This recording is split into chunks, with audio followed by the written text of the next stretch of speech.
Hi hello வணக்கம் நண்பன் நண்பி நான் உங்க ரவி. இந்த OnePlus உடைய ஃபிளாக்ஷிப் OnePlus 11 5G இன்னைக்கு அஃபிஷியலாக இந்தியன் மார்க்கெட்டில் லான்ச் பண்ணிட்டாங்க. அண்ட் OnePlus கிட்ட இருந்து ஒரு கம்பேக் ஃபிளாக்ஷிப் ஸ்மார்ட் ஃபோனாக இந்த ஸ்மார்ட் ஃபோன் இருக்குது அப்படின்ற மாதிரி நிறைய பேர் இப்போ சொல்லிட்டு இருக்காங்க. ஸோ உண்மையிலேயே OnePlus உடைய கம்பேக்காக இருக்கா? நிறைய பேர் கேமரா வைஸ்லாம் நிறைய அப்கிரேட்லாம் பண்ணியிருக்காங்க அப்படின்ற மாதிரிலாம் சொல்கிறாங்க. ஸோ உண்மையிலேயே அதெல்லாம் உண்மையா? இந்த ஸ்மார்ட் ஃபோனில் அப்படி என்னெல்லாம் நல்லா இருக்குது, என்னெல்லாம் நல்லா இல்லை அப்படின்ற மாதிரியான விஷயங்கள் எல்லாத்தையும் கொஞ்சம் டீட்டெயில்டாக வீடியோவில் போய் டிஸ்கஸ் பண்ணலாம் வாங்க.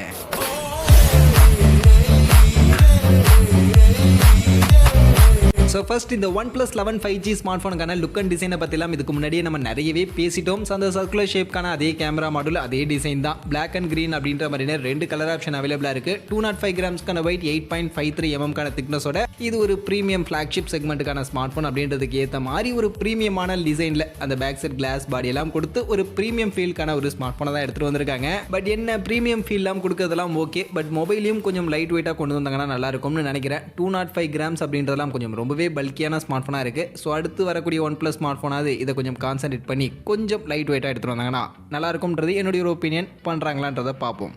அடுத்து மொபைலுக்கான ஸ்பெக்ஸ்னு பார்த்தோம்னா ஃபர்ஸ்ட் டிஸ்பிளே இங்கே 6.7 இன்ச்சஸ்க்கான சைஸில் 2K ரெசல்யூஷனில் ஒரு கர்வ்டு E4 AMOLED பேனலுக்கான டிஸ்பிளே, 10 பிட்கான AMOLED டிஸ்பிளே, LTPO 3.0க்கான டெக்னாலஜியில் எடுத்துகிட்டு வந்திருக்காங்க. அண்ட் இது கூட 120 ஹெர்ட்ஸ்க்கான ரெஃப்ரெஷ் ரேட், 1300 நிட்ஸ்க்கான maximum peak brightness, Corning Gorilla Glass Victus ப்ரொடெக்ஷனோட டால்பி விஷன் HDR10+க்கான சர்டிஃபிகேஷன் ஒரு நல்ல டாப்பான டிஸ்பிளே ஃபீச்சரோட ஒரு பக்காவான ஒரு பேக்டு டிஸ்பிளேவை இந்த ஸ்மார்ட் ஃபோனில் யூஸ் பண்ணியிருக்காங்க. இது ஒரு ப்ரீமியம் ஸ்மார்ட் ஃபோன் அப்படின்றதுக்கு மாதிரியான ஒரு பிரீமியமான ஒரு டிஸ்பிளே கண்டிப்பாக இந்த ஸ்மார்ட் ஃபோனில் யூஸ் பண்ணியிருக்காங்க. அந்த வகையில் டிஸ்பிளே ஃபீச்சர்ஸ் பார்க்கும்போது உண்மையிலேயே நல்லா இருக்கு, பாசிட்டிவ் தான் இந்த ஸ்மார்ட் ஃபோனுக்கு.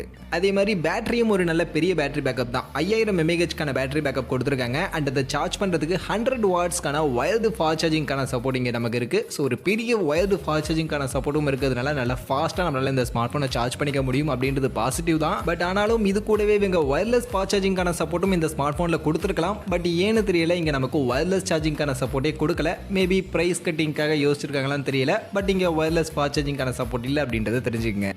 அடுத்து பர்ஃபார்மன்ஸ் அப்படின்னு வரும்போது இப்போ எல்லாரும் கொடுக்கக்கூடிய அந்த டாப் ரெண்ட் ஸ்னாப்ட்ராகனுடைய ஃப்ளாக்ஷிப் ப்ராசஸ் ஸ்னாப்ட்ராகன் 8 Gen 2 தான் இங்கேயுமே கொடுத்துருக்காங்க. பர்ஃபார்மன்ஸ் எல்லாம் அல்டிமேட்டாக இருக்கும். அதில் எந்த ஒரு குறையும் இல்லை. 4 nm வந்துருக்கக்கூடிய சிப்செட்டும் வேறு. ஸோ அதனால் பர்ஃபார்மன்ஸில் குறையே இருக்காது. அண்ட் அது கூட இதில் நமக்கு LPDDR5Xக்கான ரேம் டைப், UFS 4.0 அப்படின்ற மாதிரியான டாப்பான அந்த ஸ்டோரேஜ் ரேம் வேரியண்ட்டும் இருக்குது அப்படின்றதுனால உங்களுக்கு நல்ல ஃபாஸ்ட்டான ஒரு ஸ்மார்ட் ஃபோனாக இருக்கும். அண்ட் அது கூட இதில் Wi-Fi 7க்கான சப்போர்ட்லாம் இருக்குது. ஸோ Wi-Fi 7 லேட்டஸ்ட்டான Wi-Fi சப்போர்ட் எடுத்துகிட்டு வந்திருக்காங்க. அதோட ப்ளூடூத் வெர்ஷனுமே லேட்டஸ்ட் ப்ளூடூத் 5.3க்கான கனெக்டிவிட்டி சப்போர்ட்லாம் கொடுத்துருக்காங்க. ஸோ அந்த வகையில் எல்லாமே நல்லா இருக்குது. கண்டிப்பாக பர்ஃபார்மன்ஸ் வைஸ் இது ஒரு ப்ரீமியம் ஃப்ளாக்ஷிப் செக்மெண்ட்டுக்கான ஸ்மார்ட் ஃபோன் அப்படின்றதுக்கு ஏற்ற மாதிரி ஒரு பவர்ஃபுல்லான ஒரு பவர் பேக்டான பர்ஃபார்மன்ஸ் கண்டிப்பாக இந்த ஸ்மார்ட் ஃபோனை நம்ம எதிர்பார்க்கலாம். அண்ட் அது கூட இந்த ஸ்மார்ட் ஃபோன் நமக்கு எக்ஸாக்ஸ் ஹாப்டிக்ஸ் வைப்ரேஷன் மோட்டர் இருக்குது. And upgraded cryo velocity vapour சாம்பருக்கான ஒரு liquid cooling technology. So previous ஜென்ரேஷன்லேருந்து வேப்பர் சாம்பரை நாங்கள் இம்ப்ரூவ் பண்ணியிருக்கோம். ஸோ அப்கிரேடட் வேப்பர் சாம்பருக்கான லிக்விட் கூலிங் டெக்னாலஜி இருக்குது. அதனால் தெர்மல் மேனேஜ்மெண்ட் ரொம்பவே நல்லா இருக்கும் அப்படின்ற மாதிரி OnePlus கிளைம் பண்ணுறாங்க.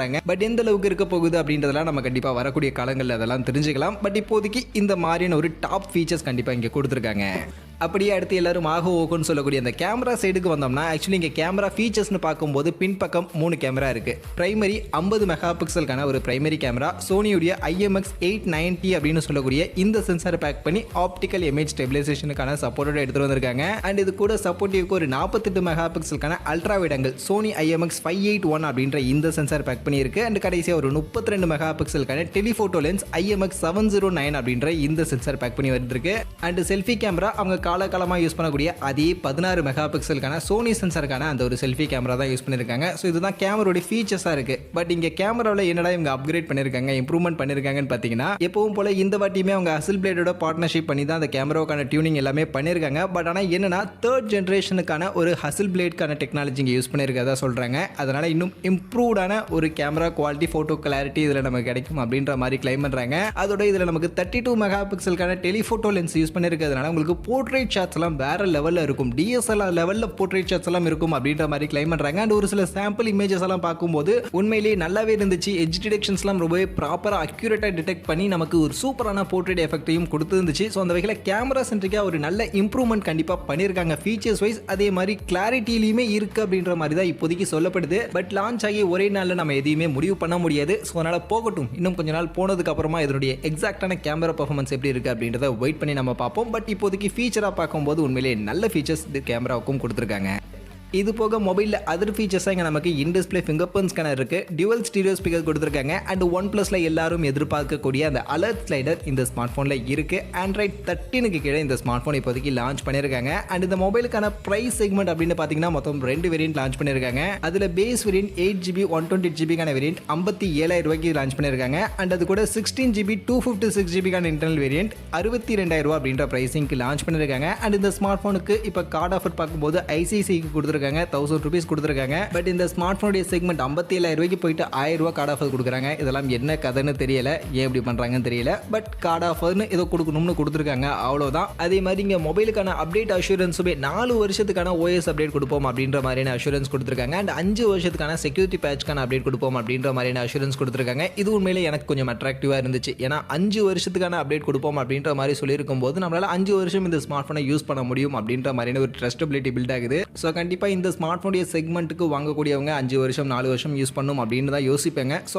அப்படி யோசிக்கக்கூடியவங்களுக்கான ஒரு நல்ல விஷயமா இந்த அப்டேட் அஷூரன்ஸ் அப்படின்றது கண்டிப்பாக இருக்குது. ஸோ 5 வருஷம் யூஸ் பண்ணுற மாதிரியான ஒரு ஸ்மார்ட் ஃபோனாக இருந்துச்சுன்னா கண்டிப்பாக OnePlus கிட்ட இருந்து ஒர்த்தபிலிட்டியான ஒரு ஸ்மார்ட் ஃபோனாக இருக்கும். அண்ட் அஃப்கோர்ஸ் ஓவரால் பார்க்கும்போது ஸ்மார்ட் ஃபோன்ஸில் நிறைய விஷயங்கள் நல்லா இருக்குப்பா, நல்லா தான் பண்ணியிருக்காங்க OnePlus அப்படின்ற மாதிரி இருந்தாலும் ஒரு சில விஷயங்கள் லைட்டாக இம்ப்ரூவ் பண்ணியிருக்கலாம் அப்படின்ற மாதிரியுமே எனக்கு பர்சனலி தோணுச்சு. அதில் மெயினாக இது OnePlus உடைய அவங்களுடைய ஹையர் ஃப்ளாக்ஷிப் செக்மெண்ட், ஏன்னா OnePlus 11 Pro வராது அப்படின்ற மாதிரிலாம் சொல்கிறாங்க. ஸோ அப்படி பார்க்கும்போது இதுதான் உங்களுடைய ஹையர் ஃப்ளாக்ஷிப் செக்மெண்ட்டுக்கான ஸ்மார்ட் ஃபோன் அப்படின்னும் போது முடிஞ்ச அளவுக்கு இருக்கக்கூடிய எல்லா ஃபீச்சருமே ஹையர் ஃப்ளாக்ஷிப் செக்மெண்ட்டுக்கு ஏற்ற மாதிரி அந்த ஒரு டாப் ஃபீச்சர்ஸ் கொடுத்துருந்தாங்கன்னா நல்லா இருக்கும்னு நினைக்கிறேன். அப்படி பார்க்கும்போது நிறைய ஃபீச்சர்ஸ் நல்லா இருக்குது அப்படின்னாலும் இங்கே டிஸ்பிளேல பார்த்தீங்கன்னா அந்த LTPO 3.0 கொடுத்துருக்காங்க. இப்போ LTPO 4.0 வந்துருச்சு. ஸோ அது மாதிரி லேட்டஸ்ட்டாக கொடுத்துருக்கலாம். அதே மாதிரி கார்னிங்கோ லேக்லெஸ் விக்டர்ஸ் கொடுத்துருக்காங்க ப்ரொடெக்ஷனுக்கு. பட் விக்டர்ஸ் 2க்கான ப்ரொடெக்ஷன் இப்போ வந்துருச்சு. ஸோ அதை கொடுத்துருக்கலாம். அதே மாதிரி பிரைமரி கேமராவுமே IMX 890 அப்படின்ற ஒரு நல்ல சென்சார் தான் கொடுத்துருக்காங்க அப்படின்னாலும் இப்போ லேட்டஸ்ட்டாக IMX 989 அப்படின்ற சென்சார் இதை விட பெட்டரான சென்சார்லாம் கூட இருக்குது. ஸோ அதெல்லாம் கூட யூஸ் பண்ணிருக்கலாம் அப்படின்னு நான் நினைக்கிறேன். ஸோ பர்சனல் ஒப்பீனியன் தான். பட் ஓவரால் பார்க்கும்போது ஃபீச்சர்ஸ்லாம் நல்லா தான் இருக்குது. ப்ரைஸிங்கும் ஓரளவுக்கு பரவாயில்ல அப்படின்ற மாதிரி தான் இருக்குது. ரொம்ப இம்ப்ரெசிவ் இல்லை அப்படின்னாலும் பரவாயில்ல அப்படின்ற மாதிரி எனக்கு இருக்குது. மற்றபடி OnePlus 11 5G உடைய